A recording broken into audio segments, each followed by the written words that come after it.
हर तीर्थ और कटनी और एक और नदी का संगम स्थान भी देखा। सब कुछ देख कर के मन इतना आनंदित हुआ।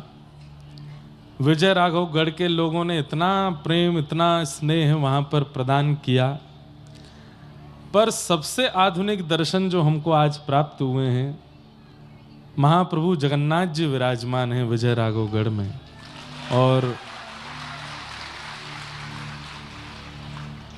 अभी संजय भैया बता रहे थे कि वहाँ पर तीर्थों का निर्माण हो रहा है, हरिहर धाम बन रहा है और भी सब कुछ वहाँ पर निर्माण, परशुराम जी की प्रतिमा बनने को तैयार है।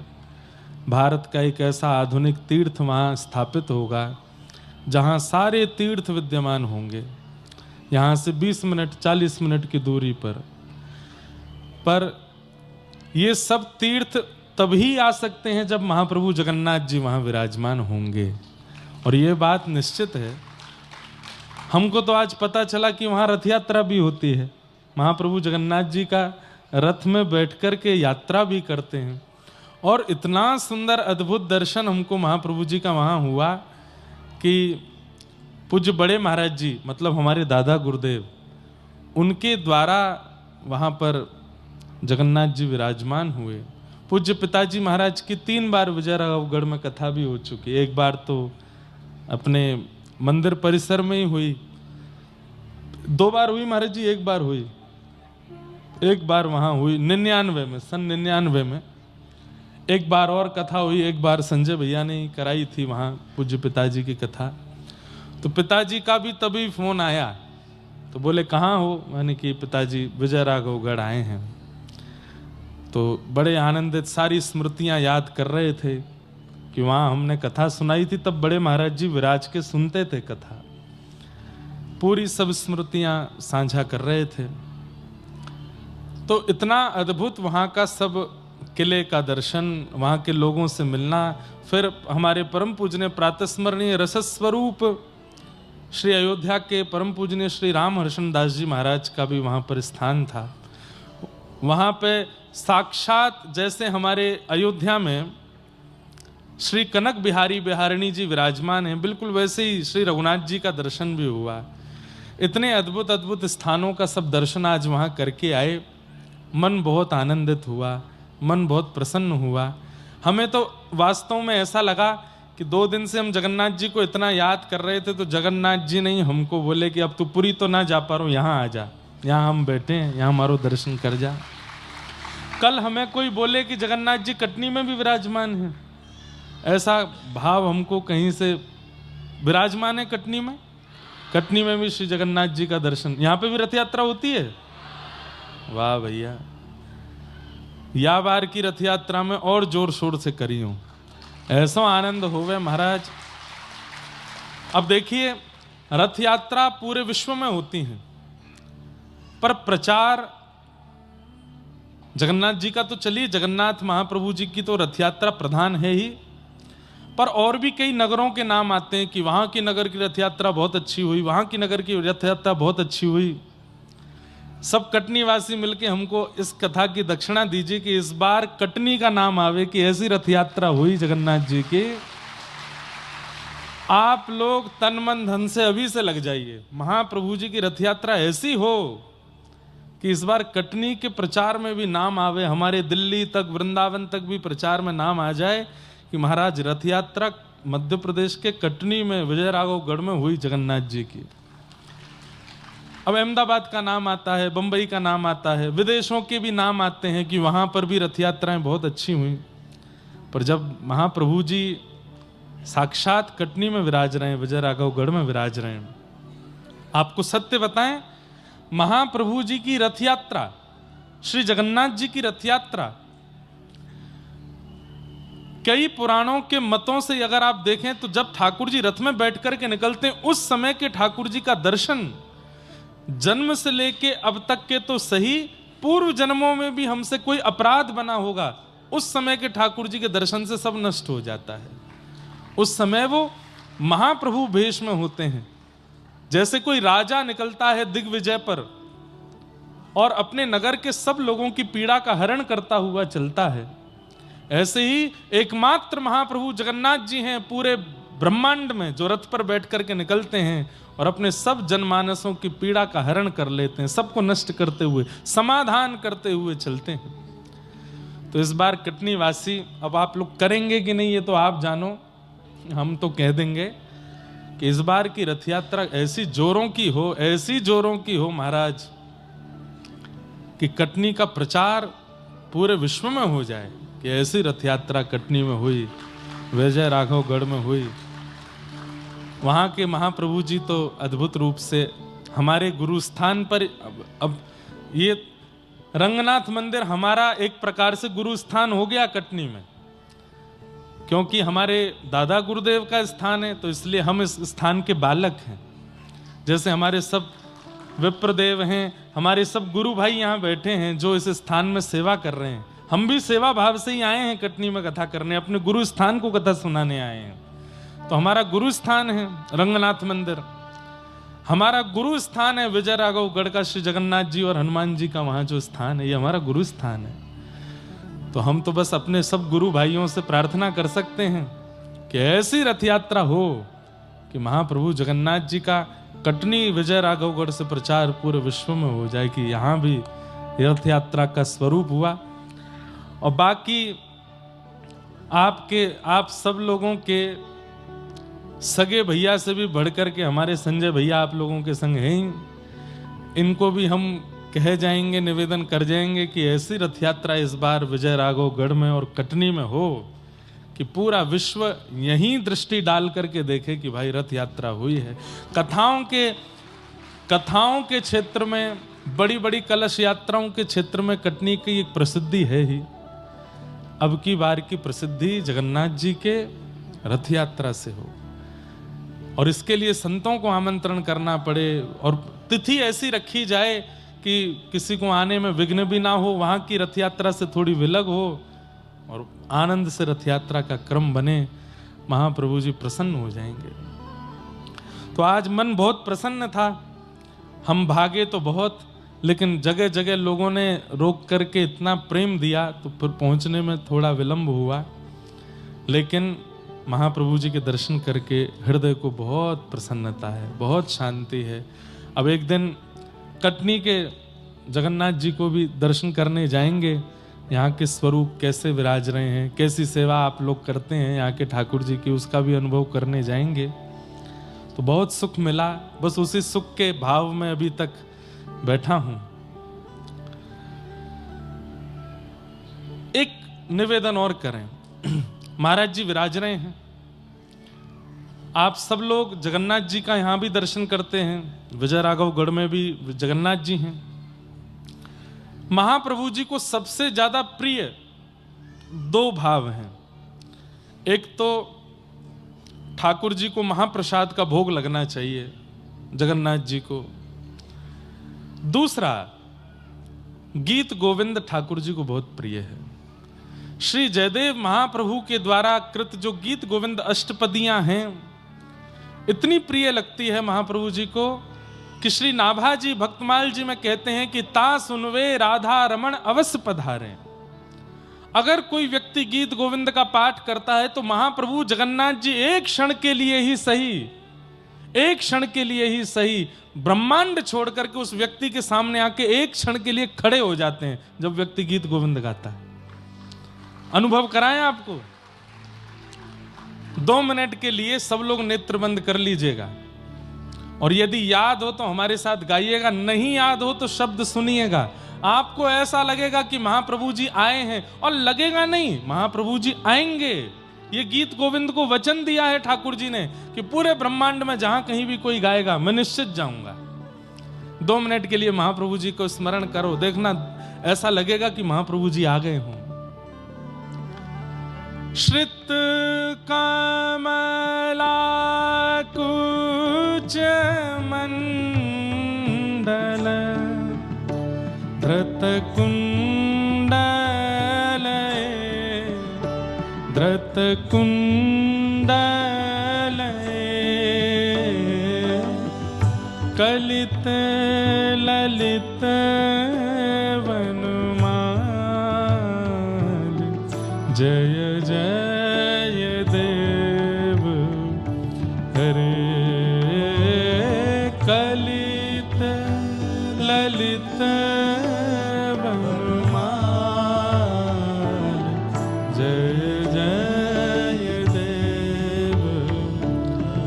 हम केवल एक पंक्ति गाते हैं और हमारे रोंगटे खड़े हो जाते हैं। जयदेव महाप्रभु के द्वारा विरचित ये अष्टपदी,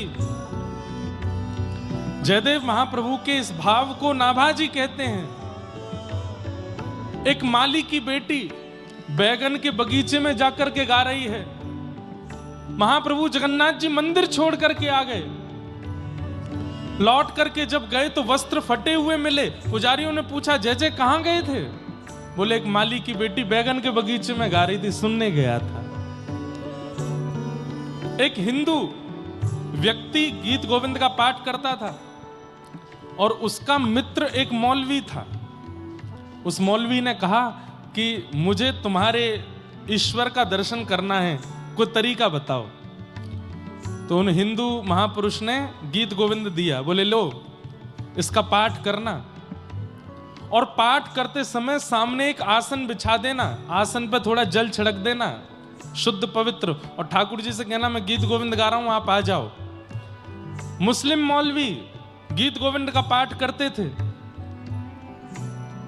1 साल निकल गया, 1.5 साल निकल गया, आसन रोज रखते थे, लेकिन अभी तक अनुभव नहीं हुआ। एक दिन इतनी जल्दी में थे कि आसन रखना भूल गए। गीत गोविंद याद हो गया था। घोड़ सवारी करते थे तो घोड़े पर बैठ करके गीत गोविंद गा रहे थे।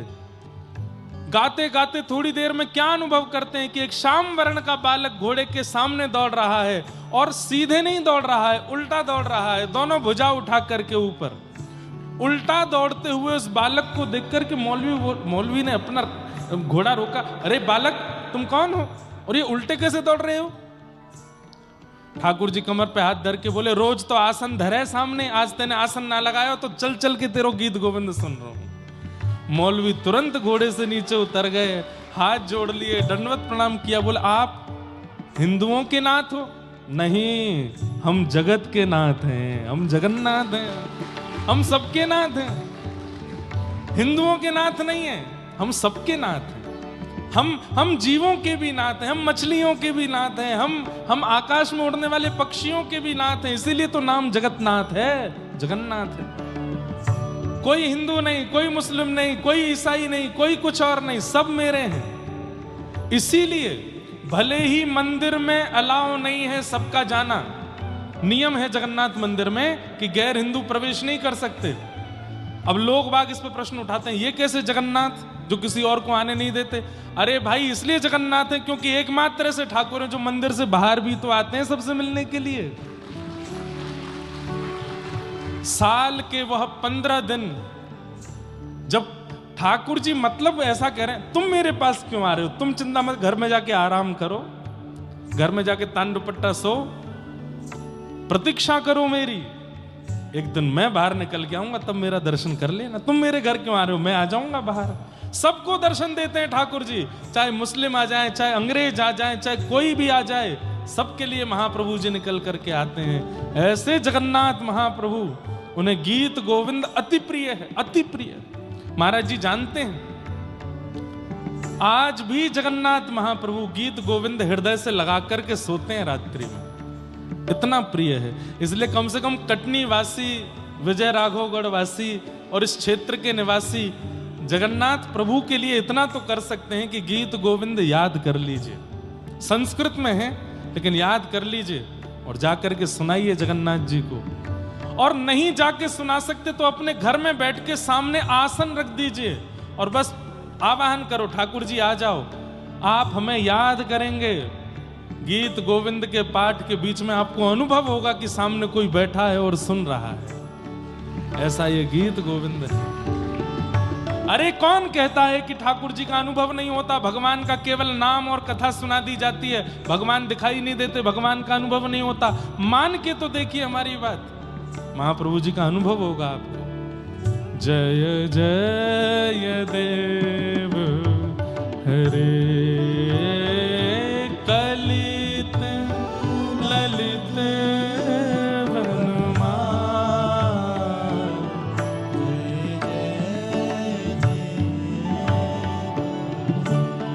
हे अभिनव जलधार सुंदर धृत मंदर मंडरे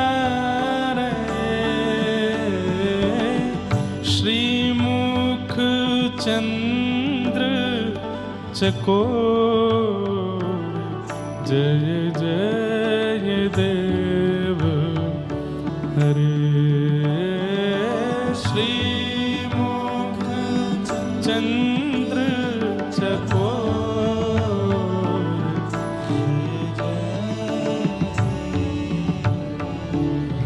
ओ राधे कृष्ण हरि गोविंद गोपाला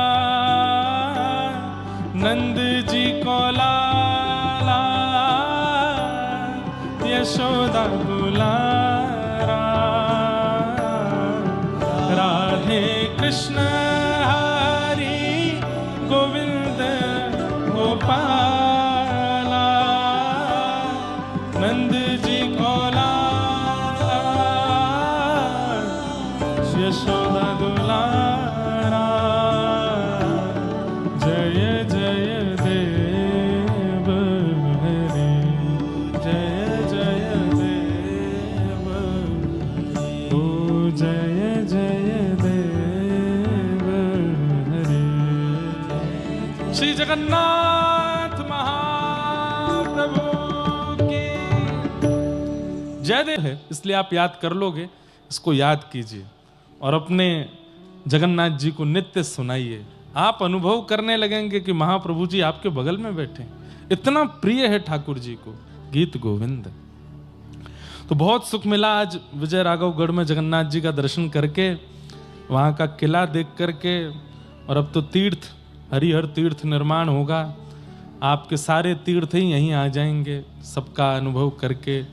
बहुत सुख मिला।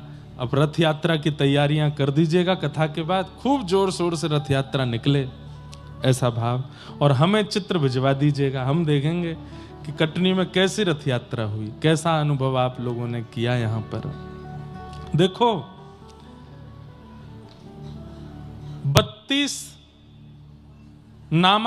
10 नामापराध 32 सेवा अपराध हैं। ठाकुर जी की सेवा में 32 अपराध बताए गए हैं। और उन 32 अपराधों में एक अपराध क्या है पता है? कि ठाकुर जी के वार्षिक नियमित उत्सवों को उत्साह से ना मनाना, ये एक अपराध है। जैसे कि रामनवमी आई और आपने क्या किया? कुछ नहीं किया, केवल हलवा बना दिया, ठाकुर जी को भोग लगा के जय सिया राम। ठीक है, रामनवमी पे इतना ही बहुत है। नहीं, जन्माष्टमी हो, रामनवमी हो, नवरात्रि हो, रथ यात्रा हो, कल माघ पूर्णिमा निकल करके गई, ऐसे दिव्य दिव्य मनोरथ जो होते हैं इनको भूला मत कीजिए। महाराज जी के कल एक शिष्य पधारे, उन्होंने मुझको पंचांग भी दिया, उसमें वार्षिक साल भर के सारे कौन सी तिथि पर कौन से उत्सव हैं जरूर मनाया कीजिए। बंधुओं देखिए, किसी नक्षत्र ग्रह की इतनी क्षमता कैसे हो जाती है कि वो हमारे जीवन को बिगाड़ दे। प्रहलाद जी महाराज कहते हैं, कृष्ण ग्रह ग्रहित आत्मा नवेद जगदीश्वर। जिसके जीवन में कृष्ण ग्रह आ जाता है, बाकी के सारे ग्रह हाथ जोड़ के खड़े रहते हैं।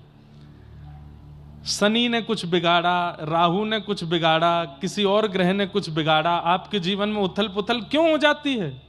क्योंकि आप उसको घर में आने का अवसर दे रहे हो, जीवन में आने का अवसर दे रहे हो। हर दिन यदि ठाकुर जी का स्मरण और घर में उत्सव हो, भले ही 10 मिनट का 20 मिनट का, किसी ग्रह की क्षमता नहीं कि आपके घर में प्रवेश कर जाए। अरे शनि भी आ रहा होगा, राहु की महादशा भी आ रही होगी, आपके घर के उत्सव का अनुभव करके वह दशा भी महादशा भी उत्सव दशा बन जाएगी, कुछ बिगाड़ नहीं पाएगा आपका।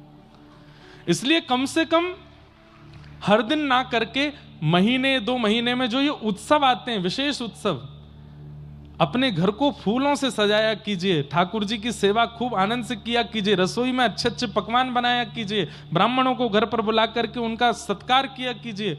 उत्सव जब घर में मनने लग जाते हैं ना, तो फिर नकारात्मक ऊर्जाएं प्रवेश करने से घबराती हैं। नकारात्मकताएं घर में प्रवेश कब करती हैं? जब हम उनको अवसर देते हैं। अवसर मत दीजिए, ठाकुर जी का होने दीजिए उत्सव, तो इस अपराध से आप बच जाएंगे। तो इस बार खूब आनंद से कीजिएगा। आइए हम लोग कथा क्रम में प्रवेश करते हैं। कल प्रथम स्कंद का हमने प्रारंभ किया था और मंगलाचरण का श्रवण किया था। अब आगे के क्रम में हम लोग प्रवेश करते हैं। 88,000 सौनकादि ऋषियों ने सूत जी महाराज से 6 प्रश्न किए और इन्हीं 6 प्रश्नों में अब कथा चलेगी। 6 प्रश्न कौन कौन से हैं? किम श्रेय शास्त्र सारः स्वावतार प्रयोजनम किम कर्म के अवतारश्च धर्मः कम शरणम गतः। 6 प्रश्न किए हैं। किम श्रेय, भगवान के अवतार का श्रेय किसको जाता है? श्रेय समझते हैं? क्रेडिट किसको जाता है? भक्तों को कि राक्षसों को? ठाकुर जी राक्षसों के लिए आते हैं कि भक्तों के लिए आते हैं? पहला प्रश्न। किम श्रेय शास्त्र सारः क, हमारे हिंदू वैदिक सनातन धर्म में इतने शास्त्र हैं, इन समस्त शास्त्रों का सार क्या है, आश्रय क्या है? दूसरा प्रश्न किम श्रेय शास्त्र सारः का, और तीसरा स्व अवतार प्रयोजनम, भगवान के अवतार का प्रयोजन क्या है? जो काम ठाकुर जी अपनी आज्ञा से देवताओं से करवा सकते हैं, उसको करने के लिए स्वयं क्यों आते हैं?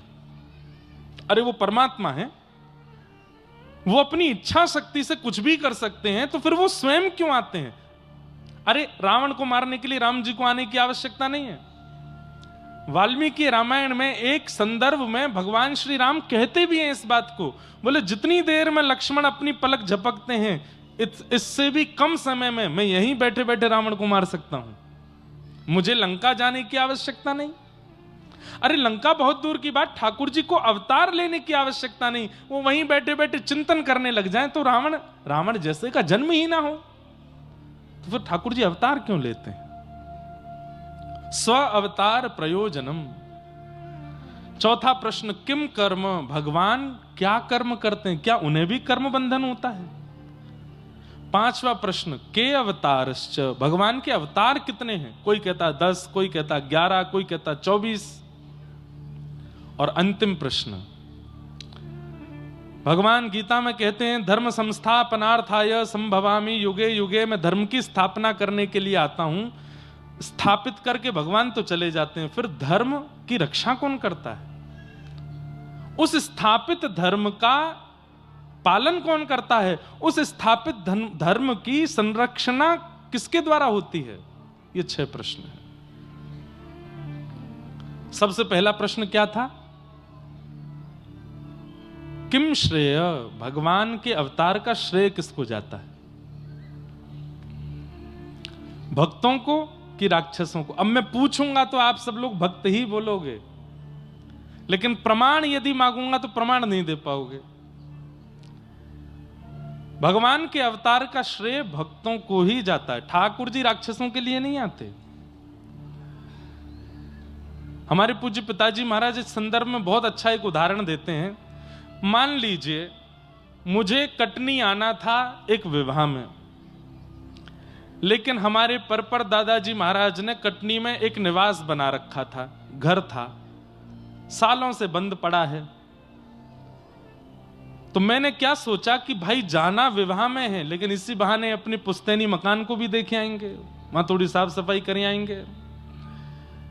ठीक वैसे ही ठाकुर जी आते तो भक्तों के लिए, लेकिन सोचते हैं कि सबरी के लिए जाना है, सबरी के लिए जाना है, विभीषण के लिए जाना है, हनुमान जी के लिए जाना है, लेकिन लगे हाथ ये हमारे पृथ्वी रूपी घर में कुछ मकड़ी के जाले प्रकट हो गए हैं, रावण आदि, इनको भी साफ कर आएंगे जाते जाते। तो आए तो थे वो भक्तों के लिए, लेकिन सोचे जब आ ही गए हैं तो फिर इस भार को भी हल्का कर चलें, यहां कुछ लीला कर चलें, इस लीला के माध्यम से लोगों को कुछ पता चले। रावण के लिए ठाकुर जी नहीं आए हैं, राक्षसों के लिए नहीं आए, हमारे लिए आए, आपके लिए आए। इसलिए भगवान के अवतार का श्रेय ठाकुर जी अवतार, अवतार मतलब पुकारा है भक्तों ने कि अब तारो नाथ, अब हमसे नहीं हो रहा है, अब आप ही तारो, तब ठाकुर जी का होता अवतार। तो किसके लिए आते हैं ठाकुर जी? हमारे लिए आते हैं। शास्त्र सारह का, इतने शास्त्रों का सार क्या है लिख लीजिएगा। हमारे समस्त शास्त्रों के दो ही सार हैं, लिख लीजिए। समस्त हिंदुओं को पता होना चाहिए कि हमारे शास्त्रों का सार क्या है। अष्टादश पुराणेषु व्यासस्य वचनद्वयम् परोपकार पुण्याय पापाय परपीडनम। हमारे समस्त शास्त्रों के दो ही सार हैं। जो आपको अपने लिए बुरा लगता है वो किसी के साथ मत करो, और असहाय जीवों की, अपने से कम शक्तिशाली जीवों की, चाहे बुद्धि में कम हो, चाहे धन में कम हो, चाहे यौवन में कम हो, चाहे जीवन में कम हो, उनकी सहायता। ये दो क्रिया अगर आपके जीवन में हैं तो आप धार्मिक हो। यही हमारे शास्त्रों का सार है।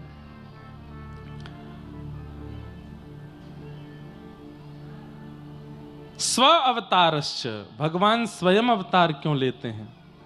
ये ठाकुर जी की कृपालुता है। जो कार्य देवताओं के द्वारा भी संपादित हो सकता है, ठाकुर जी मन विचार करते हैं कि नहीं मैं स्वयं जाऊंगा, ये उनकी दयालुता है, ये कृपालुता है।